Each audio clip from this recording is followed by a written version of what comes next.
Welcome to another episode of In Between Home podcast. Today I have the pleasure to be interviewed by Ashley. Ash, the mic is yours. Hi there. So I have a few questions that I wanted to ask you. And the first question that I wanted to start with, I know a lot of people get into funks sometimes. They feel kind of funky sometimes. They wake up feeling bad. So for you, what are some things that you do to kind of pull yourself out of a funk if you wake up feeling off sometimes? Yeah, it does happen, right? I try to see what has been the cause of this. Like yesterday, my neighbors make some noise at 3 a.m. in the morning when they came back from partying. And I just was awake for an hour, in my bed hearing them. And I was like, oh, I want to knock that door and say, shut up. But I didn't do. I stayed in my bed, but I was awake in the middle of the night. And when I woke up yesterday morning, I really felt tired, and I knew the root cause of that. My sleep has been disrupted. So during my day yesterday, I really acknowledged myself, checking in into my energy level, and I allowed myself to have a pause to after lunch to lay down for half an hour. I didn't really sleep this time, but usually I will have a nap, a good night, just a restorative nap. So I noticed for me that sleep is very, very important and it will really affect how my day goes. So if I'm tired, I really understood after so many years that the best things to do is to stop working, go to bed, have a nap, and then come back to work later, because when I try to push myself to do a good job when I'm on the state of being tired, just doesn't work. So this would be one of the tips I would recommend, like finding the root cause. And if your sleep is really damaged by circumstances, by life, try to see how you can restore some of your sleep during the day. And then I, if you are having a low day, like in the mood, what I love to do actually is also writing down. Journaling is one of the things that I do, not every single day, but I do quite often. And just writing down your thoughts or what you are feeling not so high today. Try to like empty your emotional bag inside of you and putting it on the paper is really powerful for me. I never read it, so I don't know what is written there. I know when I write it, it sometimes doesn't make any sense. I don't know where those words are coming from or what is the meaning of all of that, but it doesn't really matter. It's more the process of slowing down, like putting on a paper maybe what is bothering you or why you feel so low, or maybe you have like, okay, you don't have your boyfriend around or whatever the reason, all the reasons are very valuable, but just put them on a paper is going to help you. So that's what I would do when I'm feeling a little bit low. And the last things would be exercising, like at least going for a walk outside, seeing some sunlight. I have a beach not so far from me, so I would just go for a walk there. If I can't walk, I would just sit down and look at the ocean, the sun. It's just like finding a source of energy from nature. It does make a shift for me. So I believe that you were raised in a possibly Christian home. Is that correct? Yeah, my dad, yeah. Okay. So I wanted to find out, what is your relationship with God like now? Do you have one? Can you speak to that? Yeah, so my dad is very Christian in a way, not so practical in a way, but he believed in all of that. And as I grew up, I did my communion. I learned in English French is catechism. So all the thing around Jesus and God. Honestly, when I grew up, it felt like more is something that someone put on me than my own choice. But I was a child, so it was not an issue for me.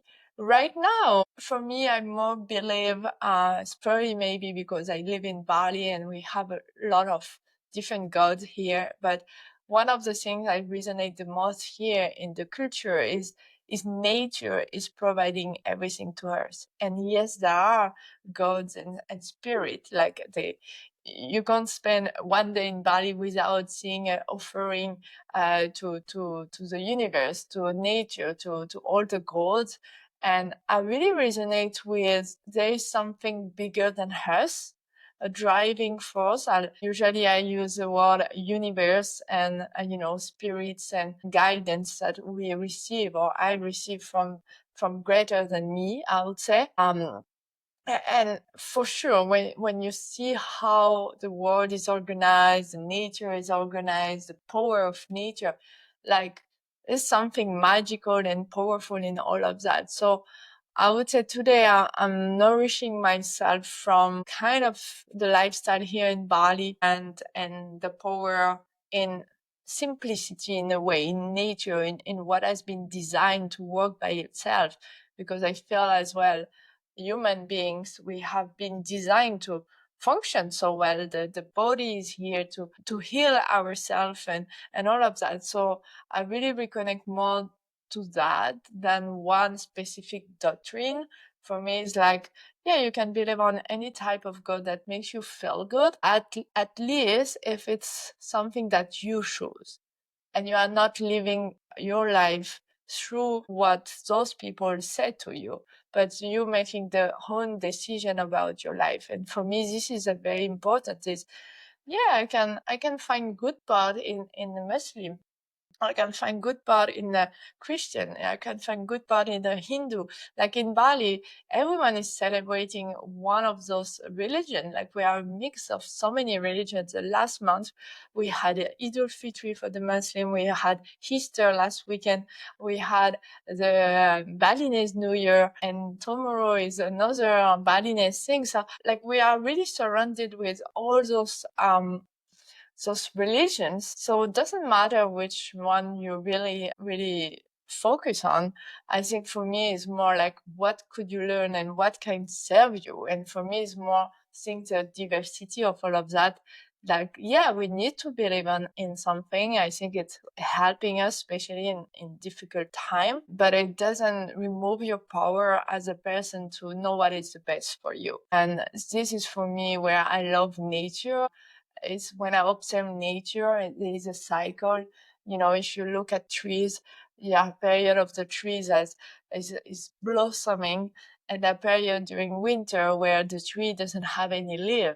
It's not doesn't mean that you are dead. It means that you are, rebirthing and resting period. So I would say nature and universe is what I'm the most believing in at the moment. Yeah. Okay. Can you describe for me what your perfect day looks like? This is an amazing exercise. I did during COVID when, it was a hard time really because we were not so able to do something. And I always like visualize what could be my ideal day, and I'm going to share it with you. I wake up early morning, no alarms, with the sunrise. I go for a walk to the beach. I'm with my partner. We just, walk around hand to hand, smiling, chatting, and laughing. And then we go back home. We have a nice breakfast. Maybe we have kids. And then I start my day, like working day, for a few hours. And then lunchtime arrive. I meet with some girlfriends in a nice cafe. We chat about life. And then in the afternoon, I will go for a nap or a massage in a spa. And then I will prepare dinner for the family and share dinner with everyone. And I will have a tea with my partner, like debriefing about the day and gratitude. And then we'll go to sleep, in simplicity in a way, but connected to people. I love that. That's an awesome day. So I asked my daughters, they're teenagers, about like what's a question that means a lot to you or that would mean a lot to hear the answer to. And they both said they would love to hear, how do you handle self-doubt or imposter syndrome? Because that's such a prevalent thing nowadays. So I wanted to know how that how you handled things like that.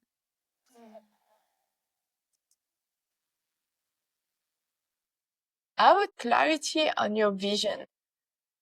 Because when you know what you want in life or for this chapter or for the next 6 months, you don't have to have figure out the next 10 years of your life. Most of my life, I didn't really have a vision of 10 years. Now it's different. I do have one. But sometimes in life, we just really deeply want something. And for example, when I moved to Bali for a job, this job didn't work out well. It was 9 years ago. The only thing I wanted is to find a good excuse to stay longer in Bali. I was not to move to Bali forever. I was just like, I would love find a good excuse to stay in Bali a bit longer. And this good excuse came to me while eating a gelato. And I met this entrepreneurial guy, and we started chatting, and he said, I need you. I need what you do.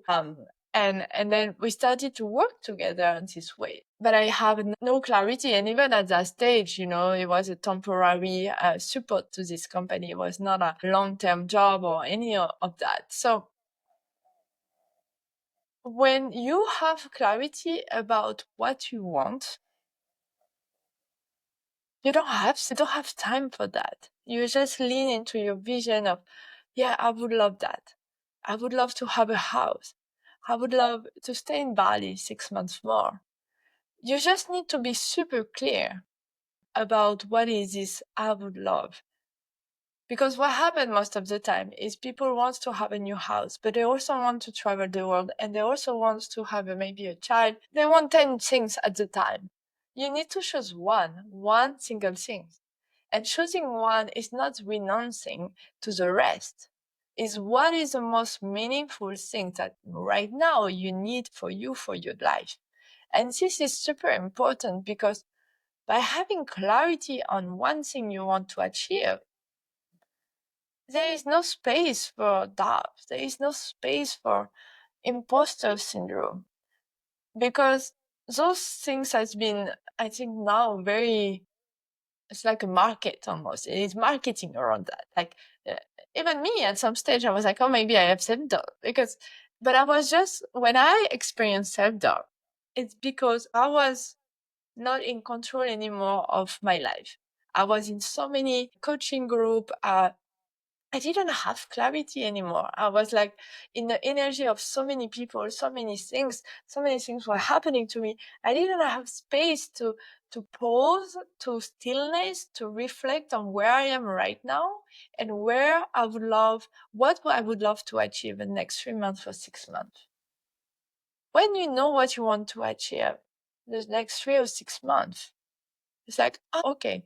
Maybe if you are a teenager and you need to pass your exam, maybe the next 3 months is the only things you focus on. But after it open doors to, okay, now let's choose the next school where you want to attend. What would you love to do? Maybe you want to do a fashion school. Maybe you want to do a mathematics school, whatever. So it's about choosing one area of focus. One thing. The problem of today is people choose 10 things, and for sure nothing happened to them, because we can't, even though we are amazing, powerful human machine, we can't achieve 10 things at the same time. We need to say yes to one, and then the second one, the third, and you will achieve the 10th thing way faster in your life than trying to do 10 right now. So, and then when you choose one, it's focus. You say no to distraction easily. I went out of social media for 3 months just for myself, to have space, to really get more clarity about what I do in the business. And my God, I had 2 or 3 hours free time every day. I was like, I didn't think I was spending so much time on social media.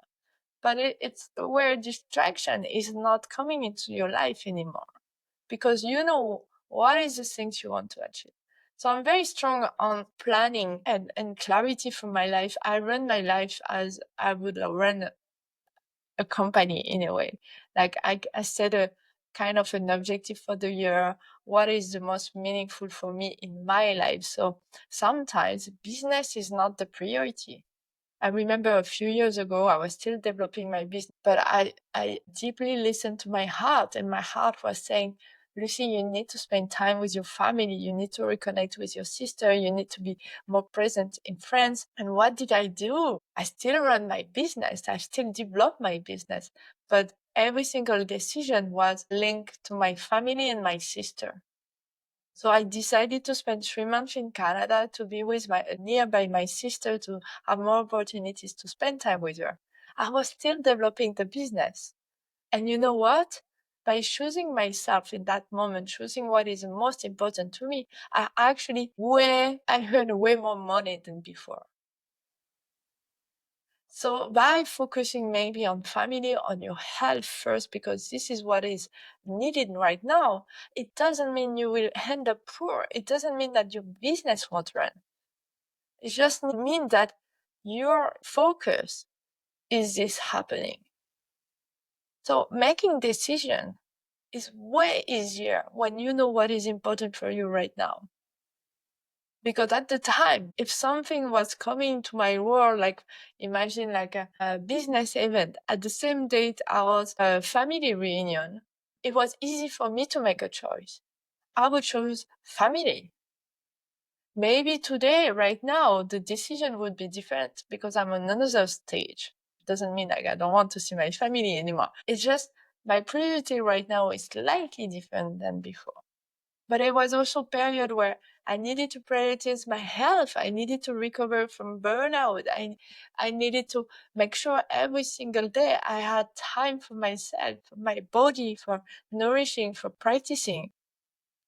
So when you have focus, your decision is so way easier to be made. And this is where most of the people are getting lost. But go back to step one. What do you want right now? For the next 6 months, for the next year. Don't take more than a year from now. One thing you want to achieve. One thing that is important for you in your life in general. Like if you don't have this, it won't work. The rest won't work.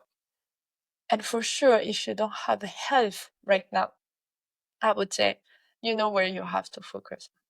And family, if you are like having family as important for you in your life, you know that if you don't have this sorted out, if you don't have this as a strength and a really strong bond with your family, it may also have consequences in the rest in your life. And if you are in a financial struggle period of your life, maybe the focus is your finances. But then it's easy to say no to spend money on the new clothes when your focus is how I can finally feel better with my finances. Okay, I will learn how to manage my finances. I will do the work. I will have a look. I won't be scared anymore. I will sort this out in the next 3 months. And then what's next? Something next will be opening to you. I love that. Thank you. That's great advice. I know you talk a lot on your site about transitions. You help people that are transitioning in different ways. What is a difficult transition that you have overcome? I transition a lot in my life. A difficult one was, I would say the one that's coming to me right now is how, because I was living in Australia and I was having a corporate job, but I burned out and the environment was not the place I was supposed to be. And was very toxic environment for me over there. And I needed to feel free again. And for me, I noticed that the best way I'm living my best life is when I'm the owner of my own business and I'm, entrepreneur and I create and I can be my own leader. It doesn't mean that I want to do things by myself, but I'm very strong in vision and leadership. So um, going back to launching a business in a country that I was quite new. It was just 2 years ago. During 2 years, I was living there in a moment of COVID and pandemic time where economy was different. Everyone was online. And me, the story is my first business. I didn't really open a business. It happened by itself. I found a client, a client introduced me to another client, and it's how I opened my first business. It was by error in a way. It was not a wish. It was a way to be in Bali, a way to stay in Bali. So I never been really intentional around I want to open a business. It was more in order to serve those clients, I need a business, so I'm doing the business. So when I reopen a business, I'm like, I need to have a business.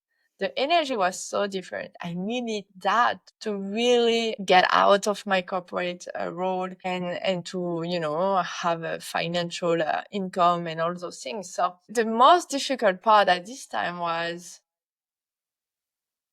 how I can be known in a country that a lot of people do finances, where I had no online presence and where I really need to make it happen. And I was living in a country that was way higher living costs than Bali at the time. So I had a lot of kind of pressure around and the visa and all those things. So transitioning until leaving the company was sure. As soon as I had sorted out the legal things, I was like, no way, I cannot stay longer in that. I tried everything to make this company better, but it didn't work. So leaving the company was not the hardest things. The hardest things was now that I have a new business, how I find client, how I get known for what I do. And especially in the online digital world, I was someone that never did any marketing. My first business, I was making a lot of money. I never had a online presence. I didn't even have a website. But in today's world is that's kind of difficult without. So I had to learn new capabilities. I did a 6 month really high training. I was learning at the same time, so I was still having my job. I was waking me 4 or 5 a.m. every morning to study for 2 or 3 hours to make it happen. And I had no, somehow, I don't know how I did it. I was just driven by, I need to make this happening. So I was working a lot at the time, but I was also at the same time feeling like this is my only way to get out to my current situation. So it's been a journey. Launching a business more online has been a roller coaster of a lot of things, of emotion, of clarity, of what is the best way that to run this based on me. And because there are so many marketing strategies, so many ways today to do and to catch people attention, but I needed to find my way. And it took me a long time because when I tried to do things like influencer, it didn't work out for me. Like, I'm not someone that loves to do those things. And I'm really surrounded by influencer in Bali. And I'm like, this is not for me.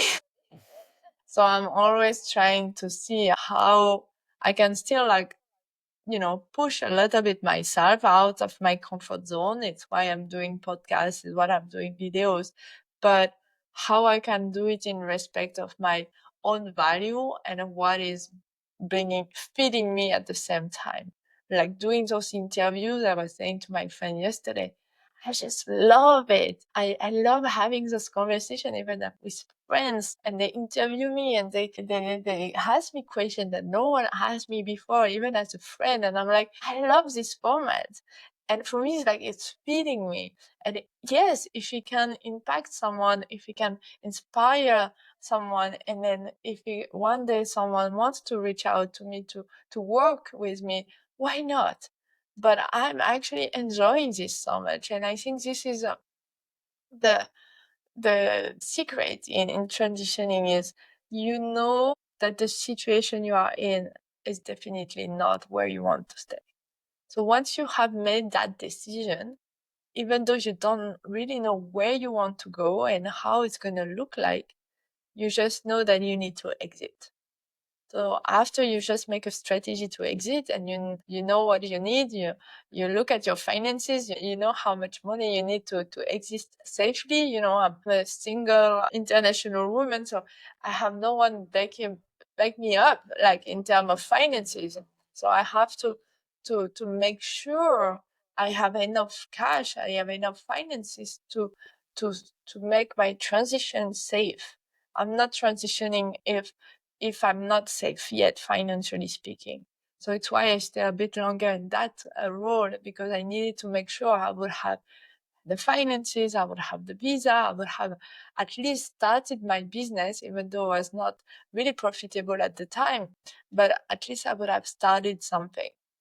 And then after, just allow the journey. It's going to be messy. It's going to be a roller coaster of emotion, but 4 years, 3 or 4 years after, I can say like life is way better the other side.